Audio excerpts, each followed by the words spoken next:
Okay, let's unpack this. Because I want you to imagine for a second that it's 1955. Okay. You're in rural Kentucky. It's night. And your family is utterly terrified because you are firing a rifle point blank at these glowing metallic creatures just kind of floating outside your farmhouse. And the bullets are just ricocheting right off them. Exactly. The bullets bounce off and the creatures just drift down to the ground, completely unfazed. But here's the thing.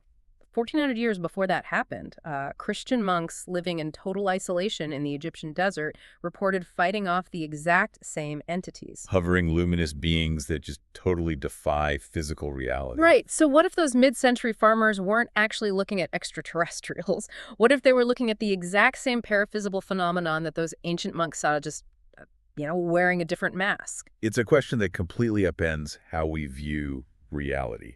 Because what's fascinating here is the proposition that we are dealing with a singular evolving intelligence, not just random historical anomalies. Right. And if we look at the last 700 years of Western history, we are basically conditioned to view it as this steady upward climb, out of the dark ages, out of superstition and into rational enlightenment. Yeah, like we left the demons behind and conquered the world with science, and now we're just sitting around waiting for our cosmic neighbors to show up. Exactly. But the stack of sources we are tearing into for this deep dive today completely shatters that narrative. We are looking heavily at the theological and historical writings of a late Orthodox Christian monk named Seraphim Rose. And it flips that whole architectural model of history totally upside down. We are tracing this one really provocative argument today, which is that the modern mindset didn't actually eradicate superstition at all. No, it didn't. Starting with the Renaissance, it actually created this massive, expanding spiritual vacuum. And, human nature abhors a vacuum, so that empty space is currently being filled by an avalanche of Eastern mysticism and secular utopian cults and eventually UFOs. The through line is really what makes this analysis so compelling to read, because the texts suggest that all these culturally disconnected shifts share the exact same root cause. Right, from Italian poets demanding to be worshipped to 16th century totalitarian bloodbaths. Yeah, and all the way to modern teenagers meditating or aerospace engineers chasing glowing orbs. The argument is that these are all symptoms of a civilization that just severed itself from an absolute traditional standard of spiritual truth. They went on this desperate search for a manufactured new reality. But hey, before we really go down this rabbit hole, I do want to set a clear boundary for you listening. That's probably a good idea given the material. Yeah, because the sources we are exploring today rely on a highly specific and very strict theological framework.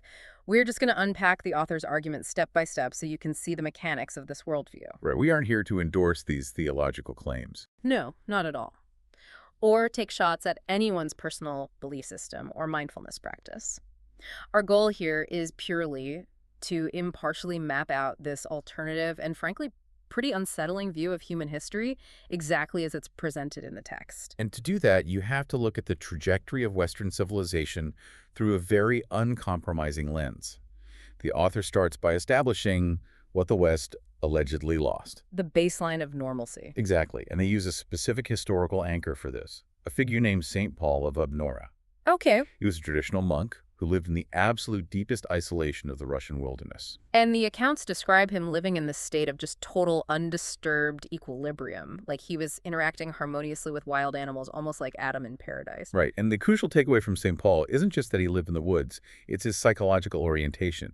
In that traditional Orthodox worldview, the inward spiritual reality was the absolute foundation of everything. So outward changes didn't matter. It's exactly. Shifting borders or new technology or political regimes falling, those were entirely peripheral. They didn't disturb the core equilibrium because that culture was not obsessed with the concept of the new. Because the theological assertion was that the ultimate truth had already been revealed. Right. So pursuing ideological novelty wasn't just unnecessary.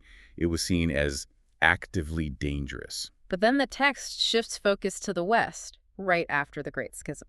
We hit the period of the Renaissance between the 1300s and 1600s, and we're always taught in high school that the Renaissance was this beautiful, enlightened awakening. The end of the Dark Ages. Right. But this source uses a word that totally derails that standard narrative. Instead of calling it an awakening, the text refers to the Renaissance as an epidemic. An epidemic where human reason basically turned against religion. The mechanism of how society processed reality fundamentally broke down, according to the author. How so Well, previously, human reason was subjugated to theology. It was a tool used to understand the divine order. But during the Renaissance, reason was declared autonomous. It became its own master. Ah, see. And the psychological fallout of severing the West from that organic spiritual continuum was immediate. The entire focus slammed completely onto the natural man. Which manifests in what the sources call the cult of fame. And reading through this, it essentially sounds exactly like the invention of the personal brand. It really does. That analogy holds up perfectly under scrutiny. The original influencer culture. Yeah, because prior to this shift, the traditional icon painters who operated within that spiritual continuum rarely even signed their work. Wow, really? Yeah, the objective was the transmission of a sacred tradition. It wasn't about elevating the artist's ego. But suddenly in Italy, the concept of earthly immortality becomes an absolute obsession. And the story of this guy, Albertinus Musatus, in Padua, is a perfect encapsulation of this. He's a writer who gets crowned poet by a bishop. And the adoration for this guy crosses the line from just respect into literal deification. Right? They treated him almost like a god. Every Christmas Day, the academics and doctors would form this procession. They are blowing trumpets and burning tapers just to salute him at his house. And you have to understand the context of burning tapers and offering incense. Those are mechanical acts of worship. Okay. For centuries, that specific ritualistic architecture was reserved exclusively for the divine or for venerating saints. So redirecting that physical worship toward a contemporary writer demonstrates a massive ontological shift. That is wild. The belief in the eternal immortality of the soul was quietly being swapped out for the desire to achieve the immortality of one's reputation. It's the replacement of the eternal with the historical. And it doesn't stop with poetry either. The source points out that this thirst for personal branding became entirely detached from morality. Right, you look at figures like Machiavelli or Lorenzino de' Medici. Yeah, Lorenzino de' Medici is a crazy example. His life was basically a disaster.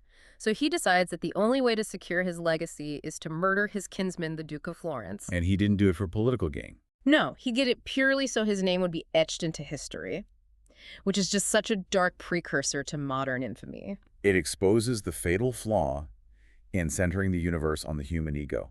Because when the absolute measure of good and evil is removed and the assertion of the self becomes the ultimate first principle ambition, just totally absorbs morality. The will to assert the self justifies horrific violence as long as people remember your name. Exactly. But wait, how does the source reconcile this hyper-rational, self-centered awakening with the sheer volume of superstition that exploded at the exact same time? It is a glaring paradox, isn't it? Yeah, because we're always taught that logic won out. But you have the rise of humanism alongside Pope Julius II refusing to schedule his coronation until his personal astrologers crunched the numbers. Right, Pope Paul III did the exact same thing. You have universities appointing professors of astrology. I mean, why does abandoning a traditional standard lead to popes being terrified of the stars? Well, the texts argue that the mechanism is actually profoundly logical. When you dismantle an absolute spiritual anchor, the human mind doesn't just default to a rational objective void. It can't just be empty. Right? It lacks the capacity to believe in nothing. So instead, it becomes desperately malleable. It becomes susceptible to believing in absolutely anything that offers a semblance of control or hidden knowledge. So astrology, alchemy, witchcraft, all of that just rushed in to fill the void left by traditional theology. Precisely. The reliance on the stars was actually a symptom of profound spiritual insecurity. And this reaches its philosophical climax a bit later with the philosopher René Descartes. The I think, therefore I am guy. Yes, his famous maxim is usually taught as the absolute bedrock of modern rationalism. But the texts analyze it as a radical theological coup. A coup, like an overthrow. Yeah, Descartes took the human mind, the individual subjective self, and installed it as the foundational reality of the universe. Human intuition officially replaced divine revelation, or God, as the ultimate arbiter of truth. Okay, so if the self is the ultimate arbiter of truth and there is no higher moral architecture, what happens when that self decides the current world is insufficient? Well, that's when it violently spills over into society. Right, because the desire to redesign reality didn't just stay constrained to art or philosophy. The text transitions into how this manifested politically, and man, it is an absolute bloodbath. It leads directly into what are called the millenarian or chiliastic movements. These were groups that sought to fundamentally transform society and create a perfect third age of the Holy Spirit right here on Earth. Because once you accept the premise that traditional Christianity can be fundamentally improved upon, and that human beings have the agency to forcefully engineer a perfect utopian society, the ideological groundwork for mass violence is basically laid. The sources focus extensively on one extreme example, the Anabaptist takeover of the city of Munster in 1534. Here's where it gets really interesting to me. Because reading this, it is not just a historical footnote, it is a terrifying psychological case study. You have a city of 10,000 people totally hijacked by two self-proclaimed prophets, Matthes and Bockelson.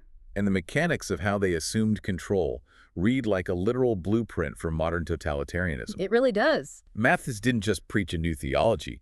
He weaponized psychological terror to dismantle the existing social order. Yeah. He declared Munster the New Jerusalem, and his first move was to immediately expel all the Catholics and Lutherans. Just a brutal isolation tactic right off the bat.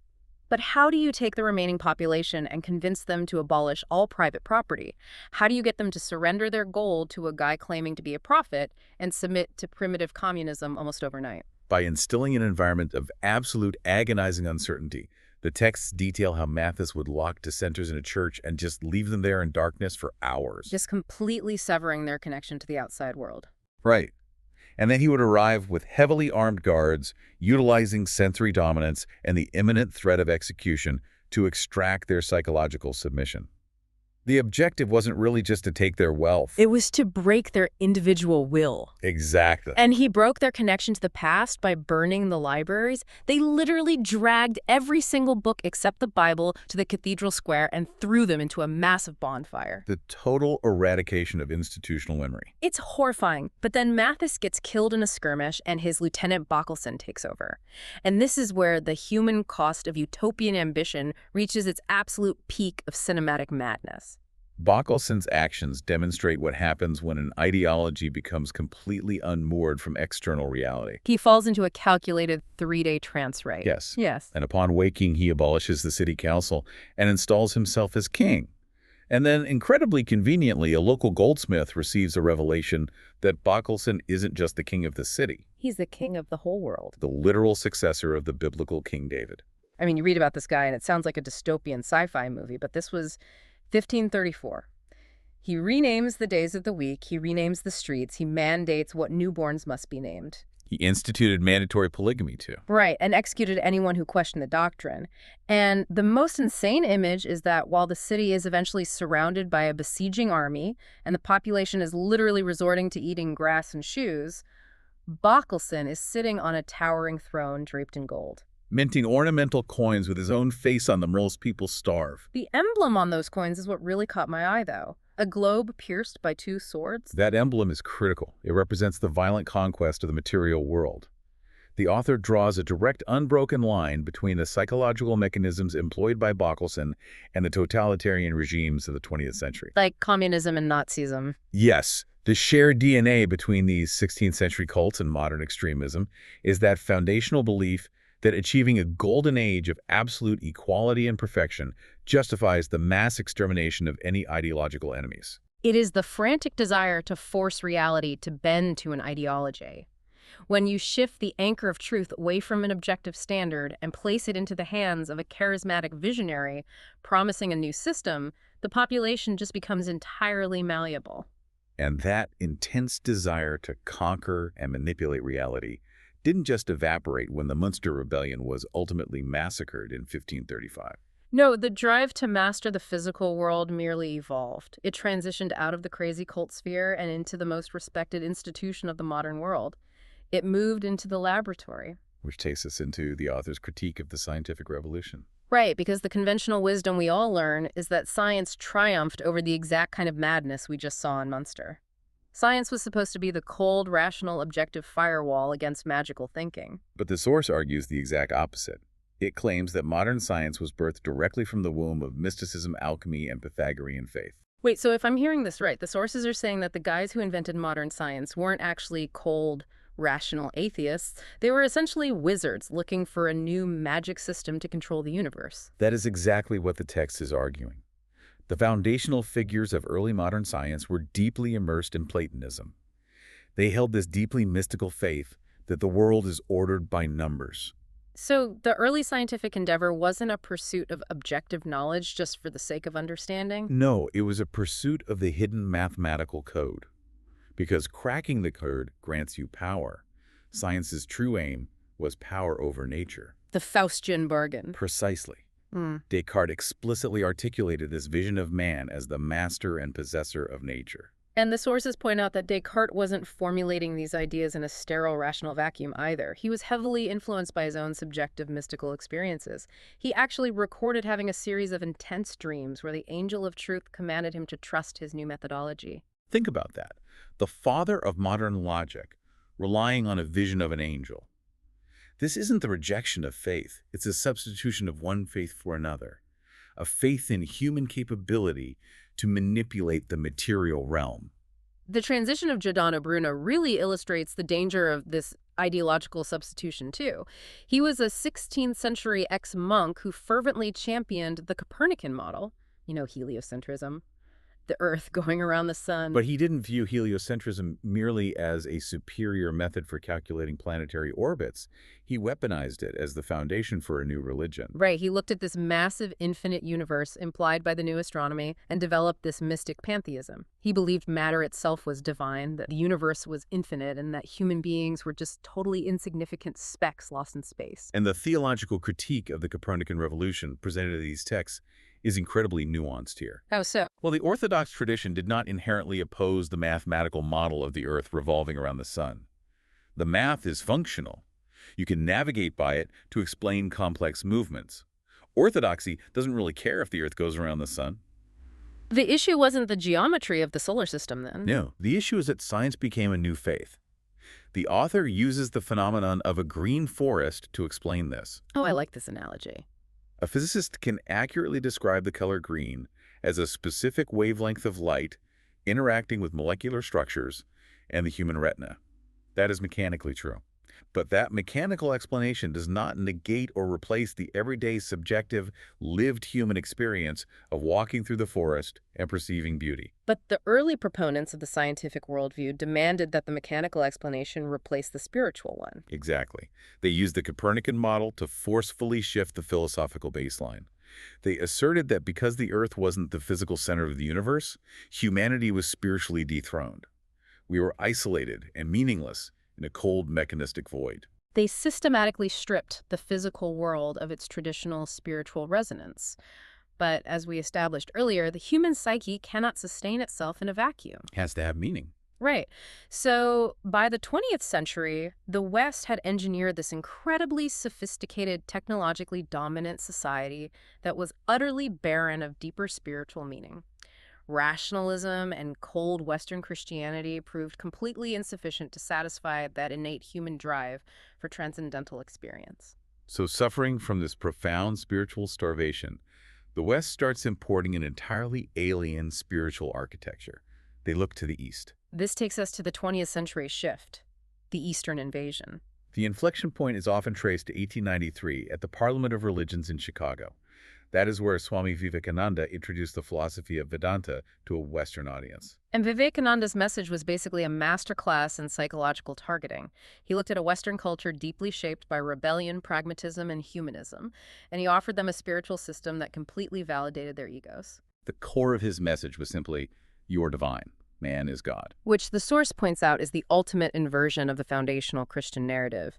In the traditional framework, what Christianity calls the ultimate sin, pride or self-deification, the desire to declare oneself equal to the divine is the genesis of the fall. Yet within these imported Eastern philosophies, that exact assertion of total self-divinity is presented as the ultimate realization of enlightenment or salvation. Okay, I need to stop you there and push back on the author's logic for a second, because this is where the leap seems massive to a modern reader. Fair enough. Today, millions of people use Eastern meditation techniques.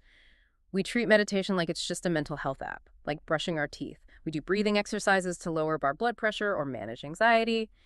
So what does this all mean for the listener today? Isn't it a massive leap for the author to go from mindful, deep breathing to you are actively opening a door in your mind and you have no idea what's waiting on the other side? How does the text actually justify that escalation? The justification lies in a very specific concept called prelest. It's the Orthodox term for spiritual deception or beguilement. Prelest. Yes. The texts argue that you cannot sever the physical methodology of Eastern meditation from the spiritual philosophy it was engineered to serve. The explicit goal of these meditative practices isn't just relaxation. It's to bypass the rational intellect, quiet the analytical mind, and enter a passive, receptive, blank state. Emptying the vessel. Exactly.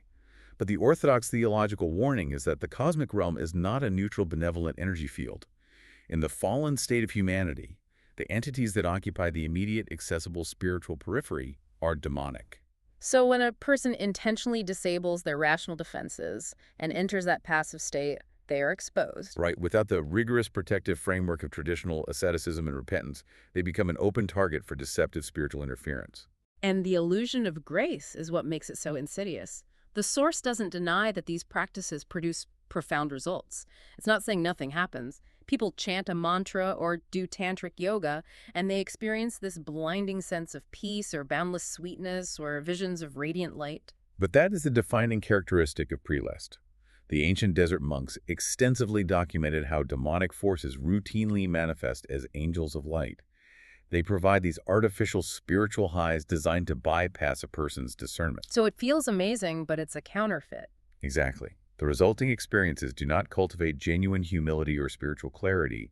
They inflate the ego, breeding this subtle but absolute arrogance that the practitioner has achieved some hidden knowledge. There is an incredibly detailed account in the text that perfectly illustrates the sheer mechanical power of this deception. It's the story of the figure in Ceylon. That account is vital because it moves the phenomenon from an internal psychological state into a shared external physical manifestation. Right.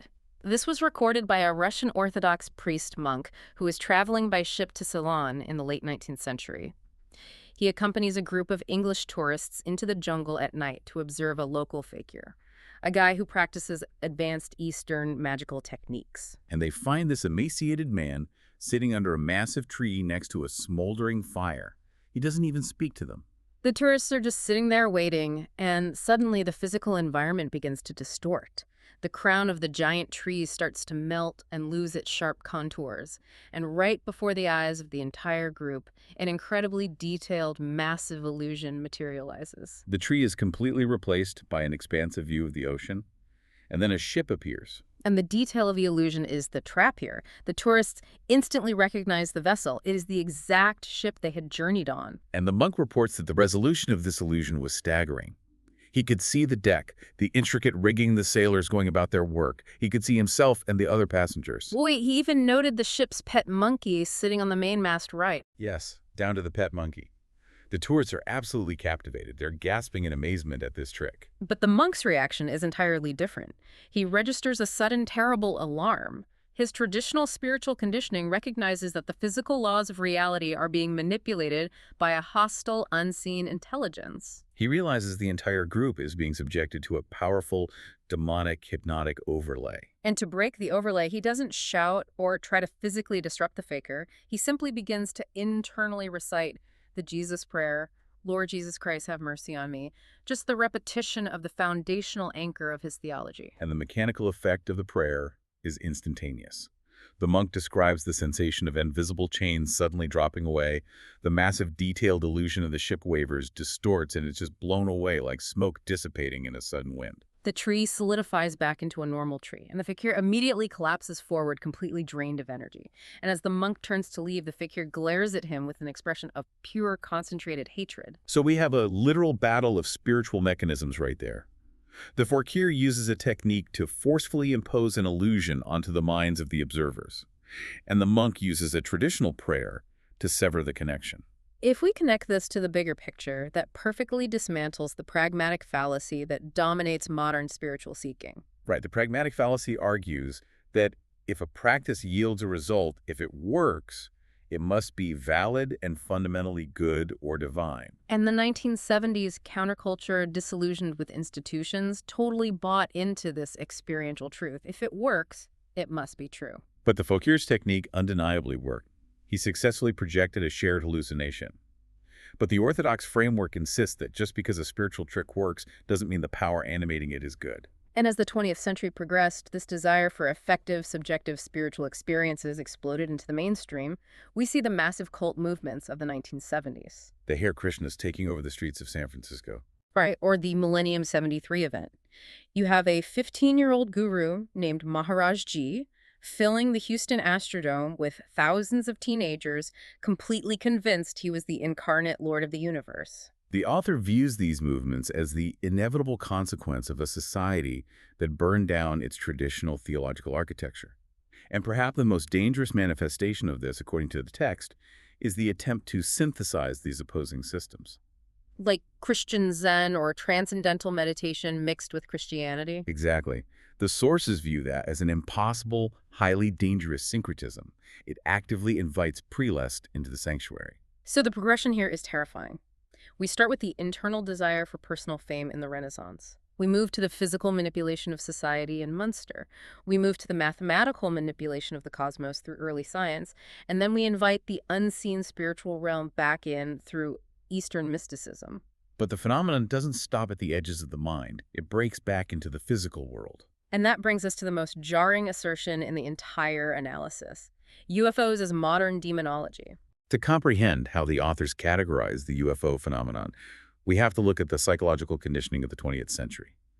The cult of science had thoroughly stripped the cosmos of angels and demons, but it replaced that mythology with a new narrative propagated by science fiction. Right, from the early works of Jules Verne to Star Trek and Close Encounters. This media functioned as predictive programming. It systematically conditioned society to anticipate the arrival of highly evolved, technologically supreme, yet emotionally impersonal alien saviors. It established the expectation that humanity's ultimate salvation wouldn't arrive via a divine savior, but from the sky in a metallic ship. And right as that post-Christian, scientifically dominated mindset solidifies, the skies are suddenly filled with exactly what everyone was primed to see, the actual UFO phenomena. The texts rely heavily on the rigorous analytical work of researchers like Dr. J. Allen Hynek and Dr. Jacques Vallée. These guys spent decades applying strict scientific methodologies to thousands of sighting reports. And they broke the encounters down into categories. Close encounters of the first kind, or CE1, are the distant hovering lights. CE2 involves actual physical interaction with the environment, like scorched rings in the soil or stalled cars. And the data from those first two categories immediately challenged the extraterrestrial hypothesis because the craft executed maneuvers that defied physics. But the data from the third category, CE3, where witnesses interact with animated beings, is where the physical spaceship theory completely collapses into absurdity. The absurdity is the key here. The text highlights incidents that make absolutely no logical sense if you assume these are advanced scientists from another galaxy. Like the 1961 Wisconsin pancake incident. A UFO occupant purportedly handed a chicken farmer a stack of literal pancakes. Right, or the famous Kelly Hopkinsville incident we mentioned at the start. A rural family is besieged by floating bulletproof goblins with massive ears. They don't try to communicate or take samples. They just absorb rifle fire and vanish. It behaves like a poltergeist infestation, not a biological survey mission. And then there are the UFO abductions uncovered by regressive hypnosis, like Barney and Betty Hill. When Valley analyzed the sheer volume of these CE3 reports, he realized the extraterrestrial hypothesis was logically bankrupt. Valley and Hynek concluded that UFOs are not physical spaceships. They are paraphysical or psychic phenomena. Valley defined it as a control system. And this is where we need a metaphor, because the concept of a control system using absurdity is a bit hard to grasp. How would you describe it? It sounds like a computer hacker exploiting a deliberate glitch. If a hacker wants to bypass a highly secure firewall, they might send a packet of data that makes absolutely no sense to the system's logic protocols.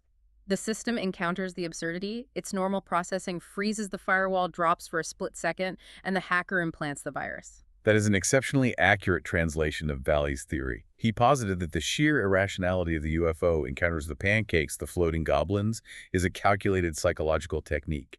It breaks down human rationality. So the witness is left in a state of profound shock and cognitive vulnerability, making their belief system completely open to manipulation. Right, so the secular astrophysicist looks at the data and concludes Humanity is being engaged by an invisible paraphysical intelligence that utilizes absurd illusions to hack our belief systems. But the Orthodox theologian looks at the exact same data and says, we have a comprehensive 2,000-year-old vocabulary for this exact phenomenon. We call them demons. The theological conclusion is that UFOs are literal demonic manifestations. I mean, you were telling me that this Orthodox worldview looks at a flying saucer and says that's not ET. That's the exact same entity that was harassing hermits in the desert 1,500 years ago just wearing a spacesuit. That completely flips the sci-fi narrative on its head. It does. The sources draw a direct line between UFO behavior and historical accounts from the lives of the saints, like St. Martin of Tours or St. Nilus of Sora retreating into the wilderness and being tormented by demons that materialized teleported people or appeared as shining beings to deceive monks. The mechanism of deception remains identical. Only the aesthetic has changed. Because demons tailor their illusions to the mythology of the era. In the 4th century, they appeared as pagan gods or false angels. In the 20th century, to a scientifically minded public, they appear as advanced extraterrestrials. It's the ultimate cosmic masquerade. But to what end? According to the texts, what is the goal of UFOs acting as a control system? The goal, according to the text, is preparatory.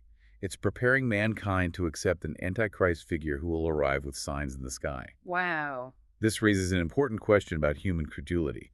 Secular scientists and traditional theologians are ironically coming to the exact same conclusion here. An invisible, highly deceptive intelligence is interacting with humanity.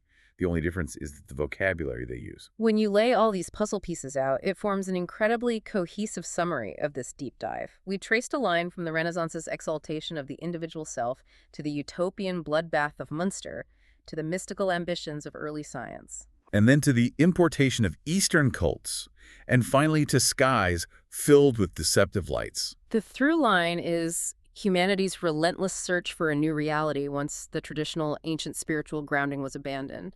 And this heavily influences the world you walk through every day. From the sci-fi media you consume to the yoga class you take to the way you perceive the self. It's all connected in this framework. So I want to leave you with a final provocative thought to mull over based on the source text.